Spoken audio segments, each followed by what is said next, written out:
우리가 지난 시간까지 이제 선형 시불변 시스템을 다뤘었고요. 이번 시간에는 이제 주기 신호의 풀이의 급수 표현에 대해서 이제 다뤄보도록 하겠습니다. 자, 궁극적으로는 우리가 이제 풀이의 변환을 여기 4장과 5장에 나오는 풀이의 변환을 다룰 예정이고요. 그것을 다루기에 앞서서 자, 풀이의 급수를 다루게 되는데 우리가 이제 풀이의 시리즈 혹은 풀이의 급수는 이제 조건이 붙습니다. 자, 여기 써있는 것처럼 주기 신호인 경우에만 이제 사용 가능한 그런 이제 풀이의 급수 표현에 대해서 이제 다뤄보도록 하겠습니다.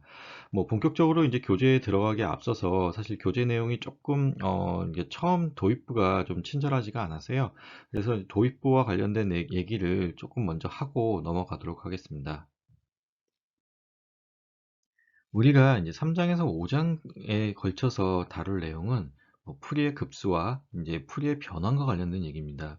자, 풀이의 급수든 뭐 풀이의 변환이든 자, 이 두 가지 방법이 공통되게 이제 추구하는 거는 자, 타임 도메인에서 이제 표현된 신호를 주파수 도메인의 신호로 바꾸는 것입니다.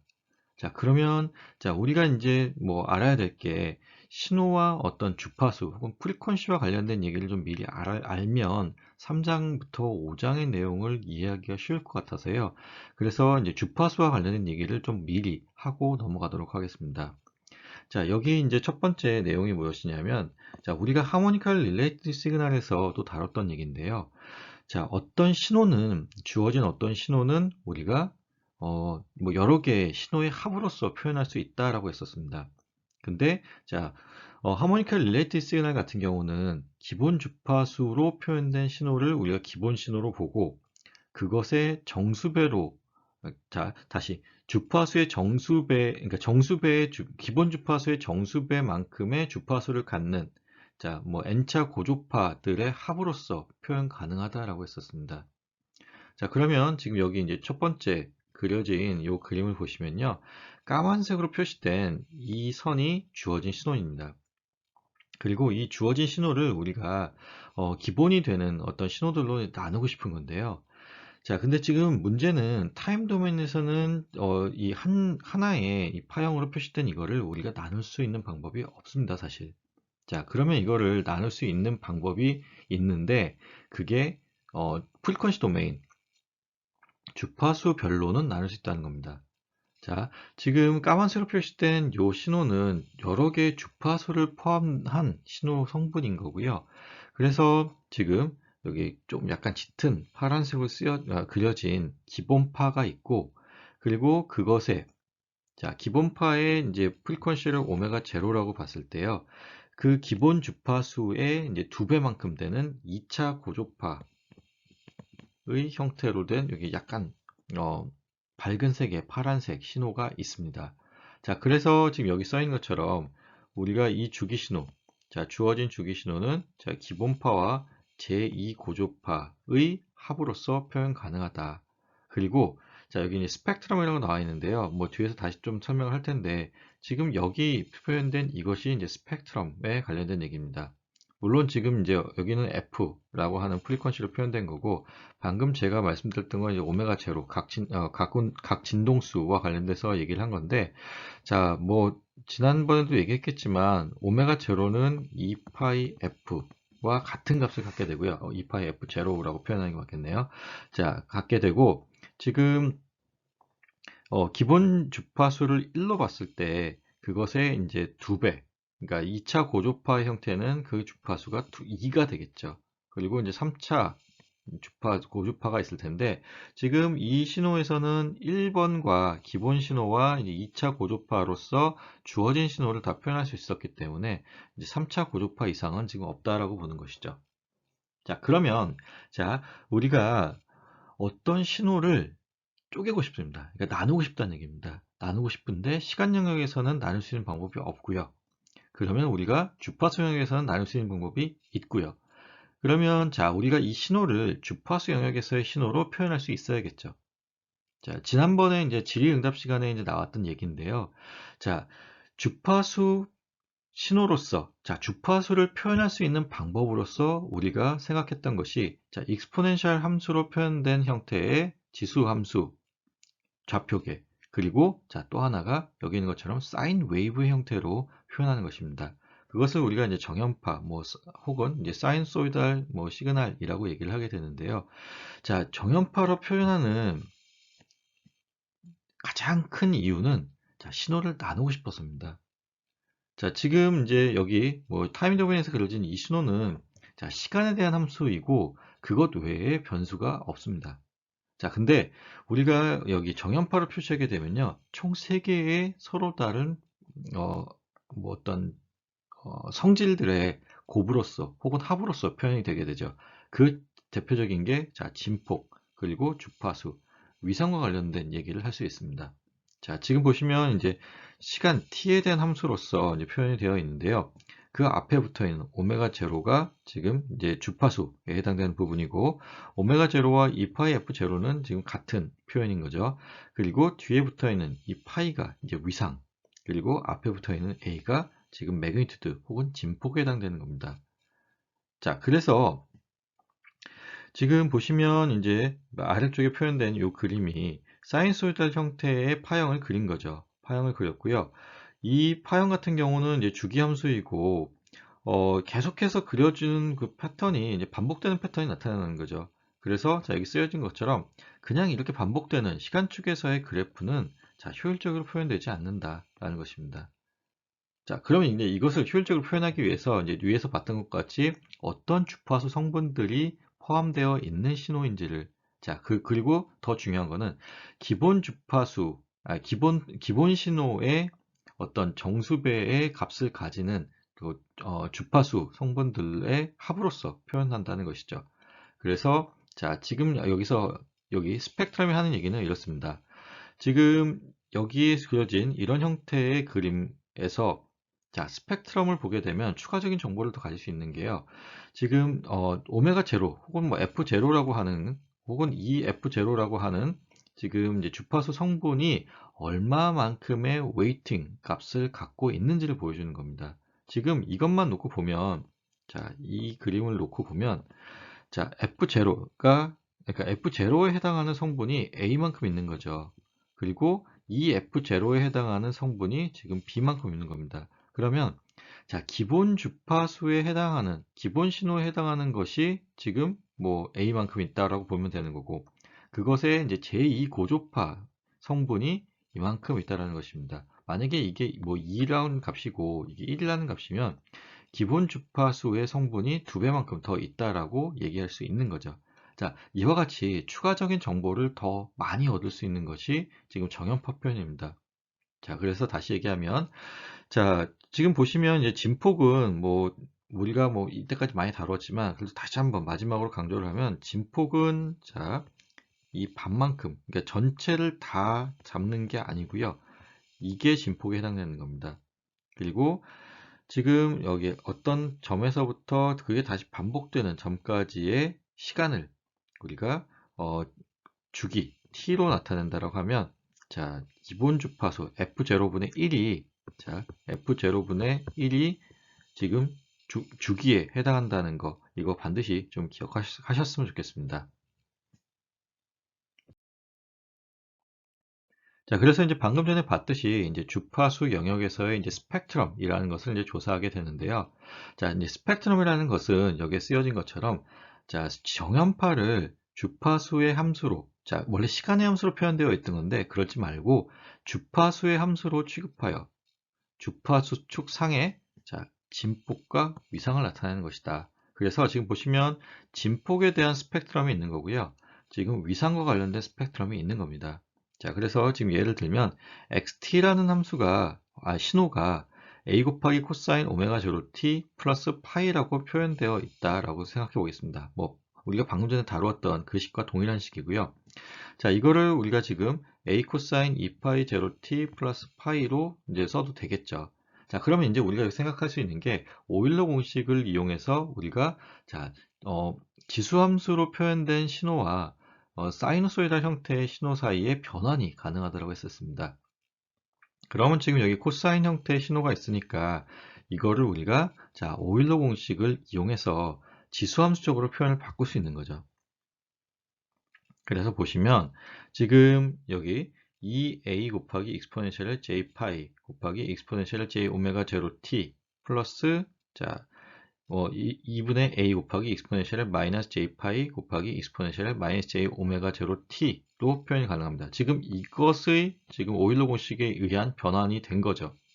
자, 이렇게 보면은 지금 보시면 여기 파란색으로 표시되어 있는데요. 주파수 성분에 해당하는 것이 지금 여기서는 오메가 제로, 그렇죠? 그리고 자, 여기서는 오메가 제로에 마이너스가 붙은 것입니다.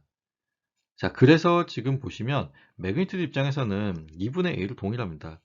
자, 오메가 제로의 성분이 있는 경우에 2분의 a. 그 다음에 자, 마이너스 오메가 제로의 각운동량, 각진동수를 갖는 경우에 지금 2분의 a만큼의 매그니튜드가 있는 거고요. 그래서 지금 마이너스 오메가 제로라고 하는 자, 프리퀀시에 해당하는 것이 2분의 a. 그리고 오메가 제로의 프리퀀시에 해당하는 매그니튜드 값이 2분의 a라고 지금 나오게 됩니다. 자, 그럼 그 다음에 자, 위상과 관련된 얘기인데요. 자, 위상은 지금 이 앞에 표현된 얘가 위상에 해당되는 거죠. 자, 위상에 해당되는 거고 지금 자, 오메가 제로라고 하는 이 프리퀀시를 가질 때의 위상은 자, 파이에 해당하는 이 값이 되는 거고요. 그래서 지금 보시면 파이에 대한 표현이 좀 다르긴 한데 오메가 제로인 경우에 자, 파이만큼의 위상을 갖고 자, 마이너스 오메가 제로의 지금 프리퀀시를 가질 때, 즉 마이너스 오메가 제로의 프리퀀시를 가질 때 여기 보시면 마이너스 파이에 해당하는 자, 위상을 갖는다라는 것입니다. 자, 이렇게 표현하는 게 지금 이제 스펙트럼을 보여주는 겁니다. 그래서 이거를 우리가 구체적으로 주파수 스펙트럼이고요. 주파수 성분별로 얼마만큼, 그러니까 매그니튜드와 이제 위상의 입장에서 각 주파수 성분별로 얼마만큼의 위상, 얼마만큼의 매그니튜드를 갖는지를 한눈에 보여주는 것입니다. 그래서 앞에서 보여드렸던 어떤 시간 도메인에서의 코사인, 사인 함수에 비해서 효율적으로 우리가 추가할 정보, 아니면 굳이 추가가 아니더라도 그 안에 내포된 정보를 정확하게 파악할 수 있다는 것이죠. 빠르고 정확하게 파악할 수 있다는 것입니다. 자, 그래서 이제 예를 하나 들어봤는데요. 지금 보시면 이제 2 코사인 3t-4파이, 4분의 파이, 그리고 더하기 코사인 4t-3분의 파이로 이제 쓰여져 있고요. 자, 우리가 이렇게 봤을 때 지금 오메가 값이 3이죠. 그렇죠? 여기 3이고, 지금 보시면 여기는 오메가 값이 이제 4에 해당하는 것이고요. 자, 이거를 우리가 주파수 스펙트럼을 그리기 위해서 자, 여기 있는 것처럼 자, 오일러 공식을 이용한 지수함수적인 표현으로 바꿨습니다. 지수함수적인 표현으로 바꿨고요. 그래서 보시면 지금 주파수 성분 3에 해당하는 것, 그리고 여기는 지금 마이너스 3에 해당하는 것, 그리고 4에 해당하는 것, 자, 마이너스 4에 해당하는 것이고요. 자, 매그니튜드 입장에서는 지금 3인 경우에 여기 아무것도 안 붙어 있죠. 그러면 1이 되겠네요. 그렇죠? 그래서 자, 3인 경우에 지금 1입니다. 여기 지금 1의 값을 갖는 거고요. 자, 그리고 위상의 입장에서는 자, 오메가 값이 3인 경우에 마이너스 4분의 파이가 됩니다. 그래서 자, 오메가 값이 3인 경우에 자, 마이너스 4분의 파이에 해당하는 값을 갖게 되고요. 그 다음 보시면 자, 마이너스 3이라고 하는 지금 오메가 값을 갖게 되고요. 그래서 마이너스 3이라고 하는 오메가 값을 가질 때 자, 매그니튜드는 지금 앞에 1이 생략되어 있는 거니까 1인 거고요. 그리고 자, 위상은 4분의 파이가 되게 되죠. 자, 그리고 그 다음에 자, 뒤쪽에 있는 항들을 보게 되면 자, 오메가 값이 4인 경우입니다. 자, 오메가 값이 4인 경우에 해당하는 것이고 그때는 자, 매그니튜드는 2분의 1이네요. 그래서 지금 여기 2분의 1이 쓰여지게 됐고요. 자, 그리고 지금 보시면 자, 위상은 마이너스 3분의 파이에 해당됩니다. 그래서 마이너스 3분의 파이에 파이가 우리 180도에 해당하는 거니까 그걸 3으로 나눠주게 되면 60도가 되겠죠. 근데 이제 마이너스가 붙었으니까 마이너스 60도에 해당하는 값이 나오게 되고요. 자, 제일 마지막 항을 보게 되면 자, 마이너스 4라고 하는 오메가 값에 대해서 지금 2분의 1이라고 하는 죄송합니다. 2분의 1이라고 하는 지금 매그니튜드 값을 갖게 되는 거죠. 그래서 2분의 1이라고 하는 매그니튜드 값을 가졌고요. 자, 그리고 나서 지금 3분의 파이만큼의 자, 마이너스 4일 때 3분의 파이만큼의 위상이 생기게 됩니다. 그래서 지금 이것이 우리가 주파수 스펙트럼을 표현한 결과이다 라는 것입니다. 자, 우리가 이제 뭐 풀이의 변환, 뭐 풀의 시리즈 둘 다 이제 타임 도메인에서의 신호를 주파수 도메인의 신호를 이제 변환해 주는 것이고요. 그럼 이제 변환이라는 게 과연 어떤 의미를 갖느냐인 건데, 자, 신호의 표현을 바꾸는 작업입니다. 그렇죠? 우리가 타임 도메인에서의 신호를 프리퀀시 도메인에서 주파수 도메인에서의 신호로 바꾸는 것이니까 신호의 표현을 바꾸는 거죠. 자, 중요한 거는 표현을 바꾼다는 겁니다. 자, 표현을 바꾸는 것이고, 그래서 지금 변환을 통해서는 여기 써 있는 것처럼 신호의 표현만 달라진다. 그래서 신호 자체는 달라지지 않는다. 표현은 달라지지만 신호는 달라지지 않는다라는 것입니다. 자, 그리고 이제 푸레 트랜스폼 같은 경우가 많이 이제 사용이 되고 있는데요. 그 대표적인 이유가 푸레 트랜스폼을 했을 때는 에너지 로스가 없다는 게 특징입니다. 자, 변환을 했는데 에너지 로스도 없고 뭐 사용하기도 간편하고, 그래서 이제 푸리의 변환이 많이 사용되게 되는 거죠. 자, 그러면 우리가 이제 푸리의 변환을 이용할 때는요. 자, 우리가 이미 어떤 기본이 되는 신호들은 다 알고 있는 겁니다. 자, 기본이 되는 신호들은 다 알고 있는 건데요. 거기에 어떤 웨이팅이 붙게 될 텐데, 그 웨이팅 값은 모르고 있다라고 보는 겁니다. 그리고 우리가 이제 그 웨이팅 값을 구해야 되는 것이고요. 자, 그럼 이제 웨이팅과 관련된 얘기를 하기 전에 일단 기본이 되는 신호가 있다라는 것은 좀 지금부터 계속 기억을 해 두셨으면 좋겠습니다.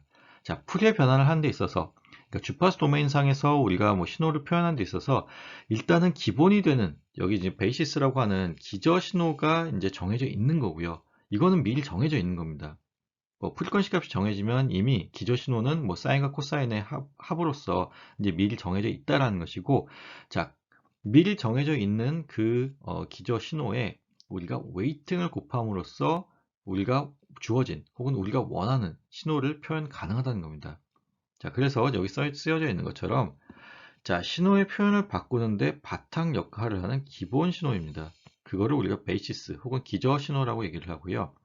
자, 신호는 이제 기저 신호들의 1차 결합으로 표현할 수 있다라는 것이고요. 자, 그래서 기저 신호가 되기 위한 조건입니다.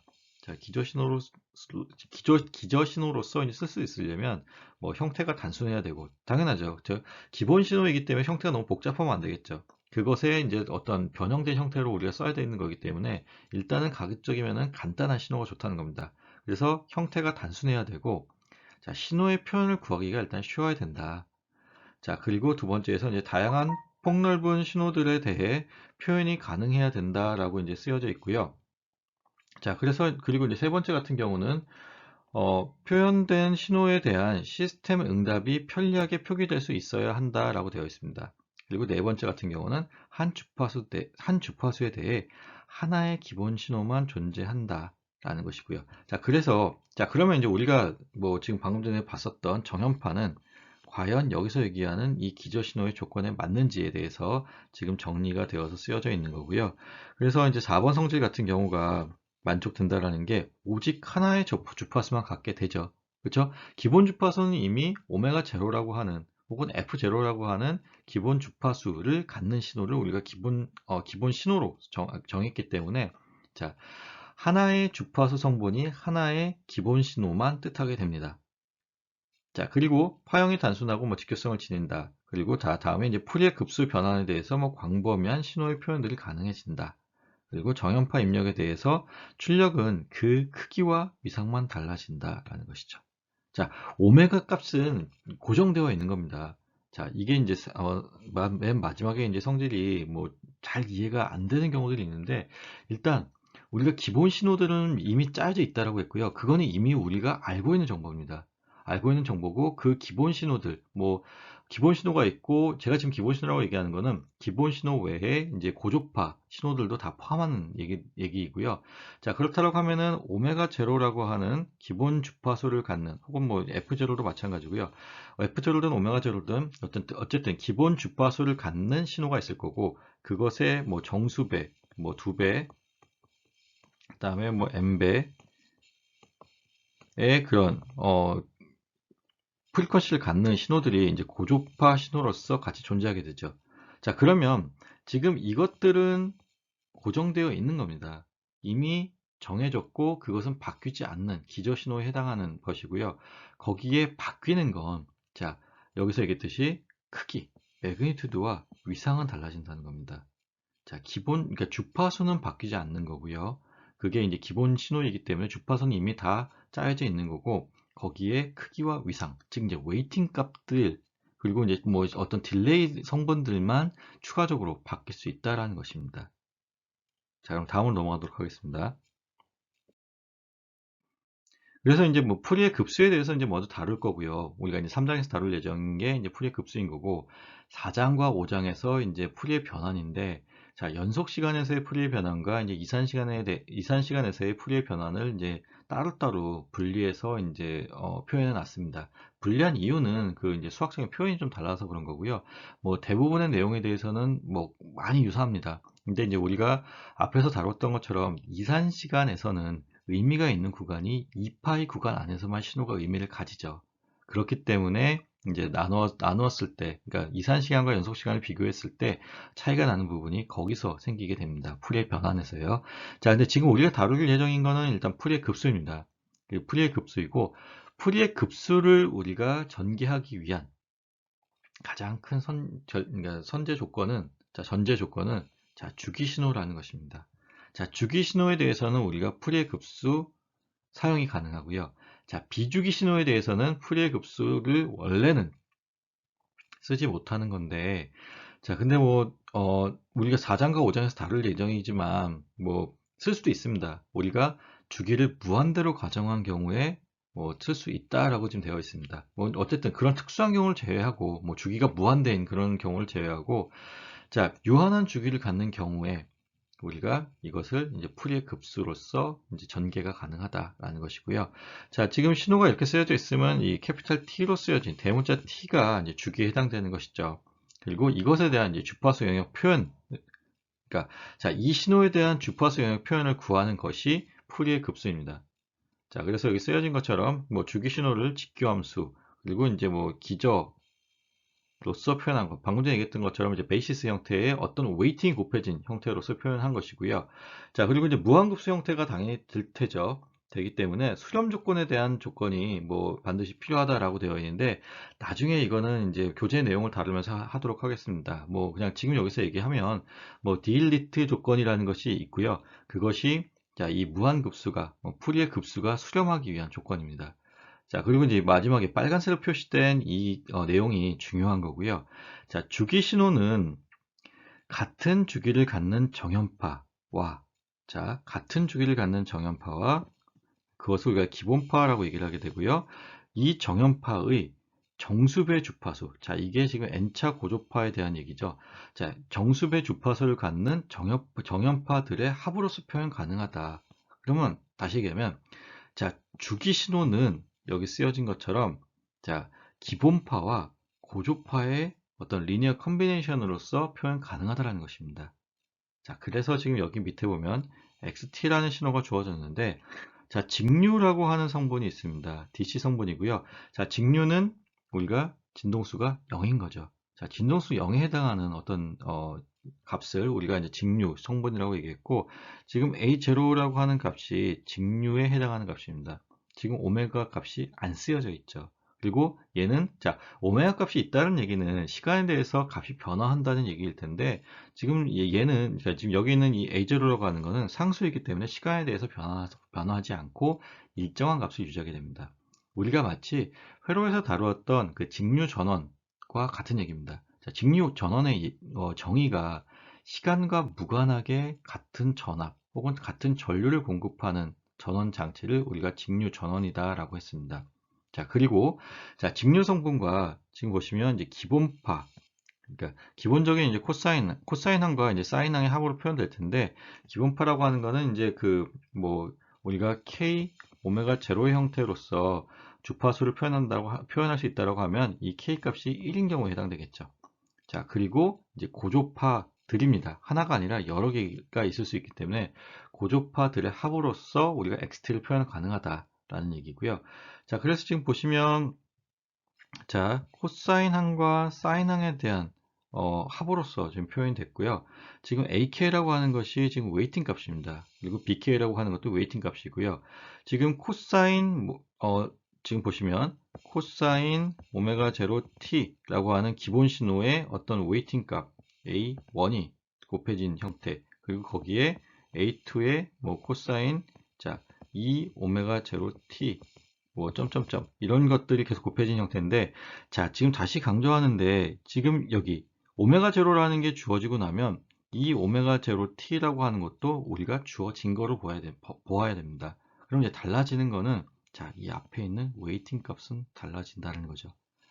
자, 이게 달라진다는 게 뭐 어떤 의미냐면, x1t를 갖다가 우리가 보던 x2t라는 또 다른 신호입니다. x1과 x2t는 지금 서로 다른 신호이고요. 이 다른 신호를 볼 때, 자, 오메가 제로를 갖다가 같은 오메가 제로 값을 쓰면은, 자, 코사인 오메가 제로, 그 다음에 뭐 코사인 2 오메가 제로 t, 그리고 뭐 사인 오메가 제로 t, 사인 2 오메가 제로 t와 관련된 그 항들은 이미 정해졌고 바뀌지 않습니다. x1이라 그래서 뭐 이 값이 또 달라지고, x2라 그래서 이 값이 달라지지 않는 거고요. 그러면 달라지는 건 뭐냐?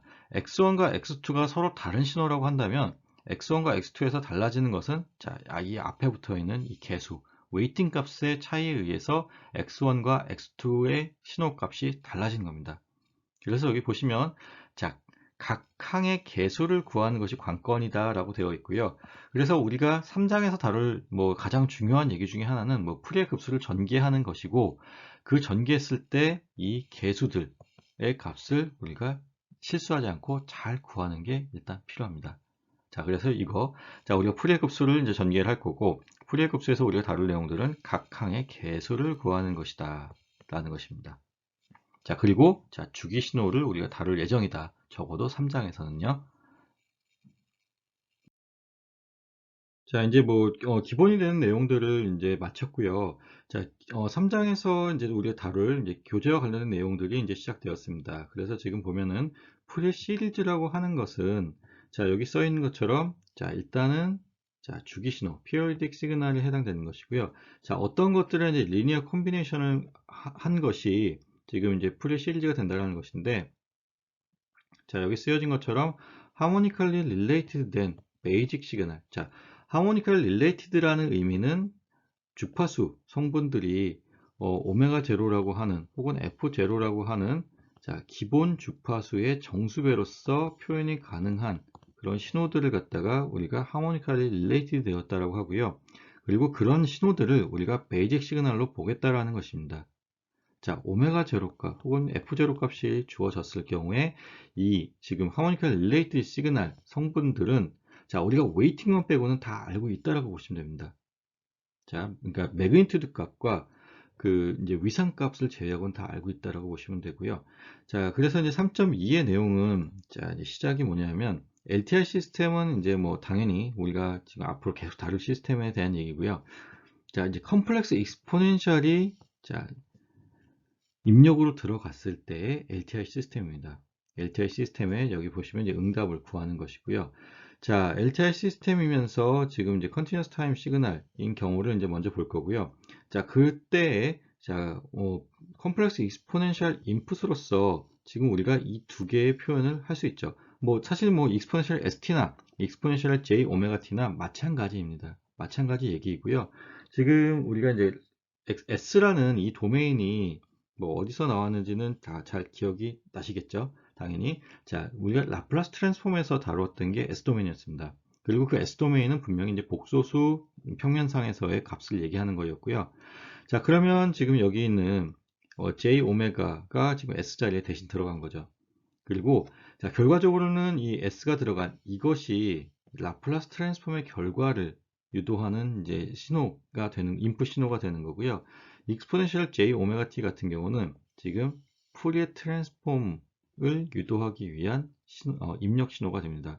그리고 결과적으로 나중에 이제 뭐 익스포넨셜 S, 그러니까 S 도메인에서의 어떤 표현식은, 자, 그 S 대신에 J 오메가 값을 대체하게 되면 대부분의 식이 그냥 들어맞습니다. 그래서 라플라스 트랜스폼과 푸리에 트랜스폼은 뭐 거의 유사한데요. 자, 라플라스 트랜스폼이 조금 더 넓은 의미를 갖는 거고요. 푸리에 트랜스폼이 조금 더 좁은 의미를 간다고 생각하시면 됩니다. 지금 이 S 값이 조금 더 일반적으로 표현되어 있는 거고, 지금 여기 보시면 자 J 오메가라고 아예 표현이 되어 있죠. 그러면 이 J 오메가는 항상 허수인 겁니다. 자, S라고 하는 이 표현은 이제 복소수의 형태로 표현이 될 텐데, 지금 푸리에 트랜스폼에서 앞으로 우리가 이제 사용할 이 J 오메가라는 텀은 항상 허수라는 것입니다. 자, 그리고 자, 인풋이 주어져 있고, 자, 임펄스 응답을 우리가 HT라고 봤습니다. 그러면 자, 우리가 2장에서 했던 얘기가 임펄스 응답을 알면 우리가 입력 신호와 컨버전을 해서 자, 출력 신호를 구할 수 있다라는 것이 우리가 2장에서 배웠던 이제 컨버전과 관련된 내용이죠. 자, 그래서 보시면 지금 자, YT라고 하는 출력입니다. 출력은 여기 쓰여져 있는 것처럼 임펄스 응답과 자, 입력 신호의 컨볼루션 인테그랄로서 구할 수 있다. 근데 지금 x의 t-tau 대신에 우리가 입력 신호, 여기 이게 빠졌네요. 이거를 우리가 xt 로 본다라는 내용이었고요. 자, xt 대신에 지금 익스포넨셜 st였으니까 그러면 죄송합니다. x의 t-tau에 해당하는 것은 여기 쓰여져 있는 것처럼 익스포넨셜의 s 그다음에 t-tau에 해당되는 거겠죠. 그래서 지금 이것이 yt에 해당하는 신호, 결과 신호가 되는 거고요. 자, 지금 보시면 여기 같은 경우는 지금 이제 익스포넨셜 j 오메가 형태로 바뀐 것 말고는 자, 왼쪽과 오른쪽이 동일합니다. 자, 그래서 아까도 얘기했듯이 우리가 대부분의 경우에 있어서 s 자리에 j 오메가를 넣으면은 그냥 성립하는 경우가 대부분입니다. 자, 그러면 여기까지 하고, 자, 여기 쓰여진 이 식을 다시 또 좀 이용해서 이제 뒤에 내용을 다뤄보도록 하겠습니다. 자, 그래서 지금 앞에서 다루었던 식들이 여기 쓰여져 있는 거고요. 자, 이 식을 잘 보면, 자, 여기 쓰여져 있는 익스포넨셜의 s의 뭐 t 타우라고 하는 것은 우리가 자, 익스포넨셜 s t 그리고 익스포넨셜의 마이너스 s 타우 형태로 나눠 쓸 수 있죠. 그래서 자, 익스포넨셜 st라고 하는 얘는 자, 타우에 대한 함수가 아니기 때문에 우리가 밖으로, 그러니까 요 적분교 밖으로 뺄 수 있습니다. 그래서 적분교 밖으로 뺐고요. 그러면 남은 게 이렇게 남아 있죠. 이렇게 남아 있는데, 자, 우리가 라플라스 트랜스폼 공식을 이제 본 지가 좀 오래됐죠. 뭐 회로에서도 다뤘었고 공업수학에서도 다루었던 내용이긴 한데 본 지가 좀 오래됐는데, 자, 여기 쓰여져 있는 얘가 자, h 타우라고 하는 신호의 라플라스 변환식입니다.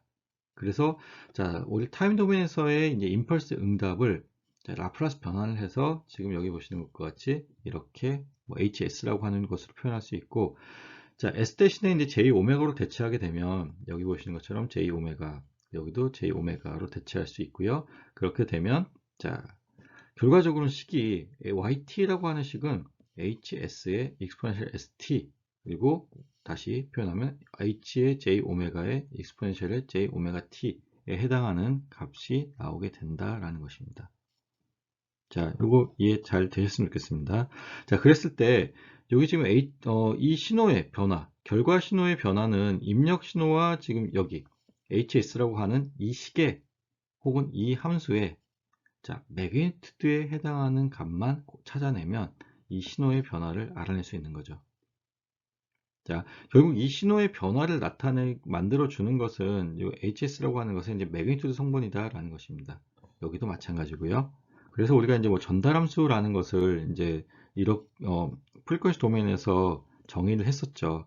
그게 결과적으로는 자, 입력 대비 이제 출력을 나타낸 것이 이제 전달함수였고요. 지금 이것이 뭐 결국은 전달함수와 관련된 내용이라고 생각하시면 됩니다. 그래서 지금 이제 방금 전에 다뤘던 내용은 우리가 이제 이런 컴포짓 인풋의 형태로서 표현이 가능하고요. 자, 뭐 exponential S1t, 뭐 S2t, 그다음에 S3t의 각각의 웨이팅 A1, A2, A3가 곱해진 형태면 자, 그것에 대한 결과는 자, 리니어 또 이제 그 뭐 HS1, 그다음에 HS2, HS3에 대한 이제 리니어 컨비네이션의 형태로서 표현 가능하다라는 얘기가 지금 나와 있는 거죠. 그리고 그거를 좀 어떤 시그마를 이용한 수식적으로 표현한 것이 지금 이렇게 되어 있고요. 자, 그래서 이제 예를 하나 들어보고 이제 이번 시간은 마치도록 할 텐데요. 자, 지금 이제 yt라고 하는 출력이, 자, 출력에 대한 함수가 x의 t-3으로 주어져 있습니다.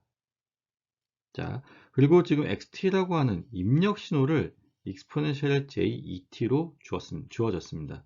그러면 자, 이것을 이용해서 이제 yt를 이제 표현을 하고 hs를 구하라고 하는 것이 이제 뭐 문제에서 요구하는 것입니다. 그래서 보면 yt라고 하는 출력은 자, x 대신에 지금 얘를 넣을 수 있는 거죠. 그렇죠? 이것을 넣을 수 있으니까 exponential j et-3 이게 될 거고요. 자, 이거를 우리가 이제 뭐 지수함수 곱으로서 표현하게 되면 이렇게 표현이 되겠죠. 자, 그러고 나면 보시면 지금 자, yt라고 하는 것이 아까도 봤듯이 yt라고 하는 것이 앞에서 보면 hs 혹은 hj 오메가의 입력 신호 xt의 곱으로서 표현이 된다라는 것이었고요. 지금 입력 신호가 exponential j et에 해당하는 것이었고 지금 yt의 값이 여기 써 있는 것처럼 exponential의 마이너스 j6 곱하기 이거를 좀 지우고요. exponential의 jet 자, 해당하는 것이고 여기에 뭔가가 곱해져서 이 결과가 같아질 수 있게 만들어주면 그게 hs가 되는 거죠. 그래서 자, 여기 쓰여져 있는 얘가 hs 값에 해당되는 거죠. 그래서 hs 혹은 여기는 지금 hj 오메가의 형태를 표현한 거고요. 그 값이 지금 exponential 마이너스 j6에 해당한다라는 얘기인데요. 자, 그러면 이거를 우리가 꼭 이렇게만 풀어야 되냐라는 것이고요. 또 다른 풀이 방법을 지금 여기 써준 겁니다. 그래서 또 다른 풀이 방법은 자, 지금 보시는 것처럼 이제 마이너스 무한대부터 플러스 무한대까지 델타의 타우 마이너스 3 곱하기 자, 입력 신호 이거 xt에 해당하는 거죠. 자, xt를 갖다가 곱해준 그 결과가 우리가 구하고 싶은 hs에 해당하는 값이다 라고 이제 주어졌는데 자, 지금 여기 같은 경우에 s 대신에 지금 j2를 넣게 되면 그렇죠? 여기 j 오메가 해당되는 j2를 넣게 되면 자, 이게 exponential의 마이너스 3 곱하기 j2 그래서 exponential의 마이너스 6j 자, 위의 형태와 같은 형태가 나온다는 건 알겠습니다. 근데 지금 자, 궁금한 게 이게 이해가 되시는지 궁금하고요. 자, 델타 타워 마이너스 3이 과연 왜 나왔을까? 라는 것이죠. 이게 좀 약간 뜬금없어 보일 수 있는데 이게 왜 나왔는지를 자, 파악을 하고 계신다라고 하면 자, 2장에서의 내용을 잘 이해하고 있는 겁니다. 만약에 이게 왜 갑자기 나왔는지가 지금 아무리 쳐다봐도 잘 모르겠다라고 하면 2장의 내용을 좀 다시 복습하기를 부탁드립니다. 자, 우리가 자, 보세요. 지금 yt라고 하는 것이 yt라고 하는 그 출력이 x의 t-3으로 표현이 되었고요. 자, 우리가 어떤 시스템을 이제 다룰 때 항상 우리가 임펄스 응답이라는 것을 우리가 항상 쓴다라고 했었습니다. 자, 그리고 이제 신호의 컨볼루션이라는 것은 임펄스 응답과 신호 사이의 컨볼루션이죠. 그리고 그게 이제 뭐 결과 신호를 만들어내는 것이고요. 자, 결과적으로 여기서 얘기하는 델타의 타우-3이라고 하는 것이 임펄스 응답인 겁니다. 자, 임펄스 응답이라는 게 입력이 델타 t가 들어갔을 때 그 출력을 구하는 것이죠. 그러면 자, 지금 여기에 방금 xt라고 하는 입력 대신에 델타 t라고 하는 입력이 들어가면 결과가 어떻게 될까요? 자, 델타의 t-3이라고 하는 결과가 나오겠죠. 그리고 이게 결국은 ht가 되는 겁니다. 자, 임펄스 응답이라고 하는 게 자, 입력이 임펄스, 그러니까 델타 펑션이 들어갔을 때 그 출력을 구하는 것이 자, 임펄스 응답이었죠. 그리고 지금 여기 주어진 이 식에 입력을 델타 t를 넣었을 때 나오는 출력이 결국은 ht가 되는 겁니다. 그래서 얘는 지금 자, 타우 마이너스 3에 해당하는 그런 값이다 라고 생각하시면 됩니다. 죄송합니다. h 타우 마이너스 3이 아니라 h 타우에 해당하는 것이죠. 자, h 타우에 해당하는 값에 해당한다 라고 생각하시면 됩니다. 자, 그러면 이제 뭐 이 유도 과정 두 가지 관련해서 보여드렸고요. 자, 오늘 중요한 거는 사실 이제 뭐 교재에 대해서 다루었던 내용보다는 그 앞에 다루었던 이제 뭐 기본적인 내용을 좀 잘 이해하셨으면 좋겠고요. 자, 오늘 수업은 여기까지 하고요. 다음 시간부터 이제 3장에 대한 내용을 본격적으로 다뤄보도록 하겠습니다.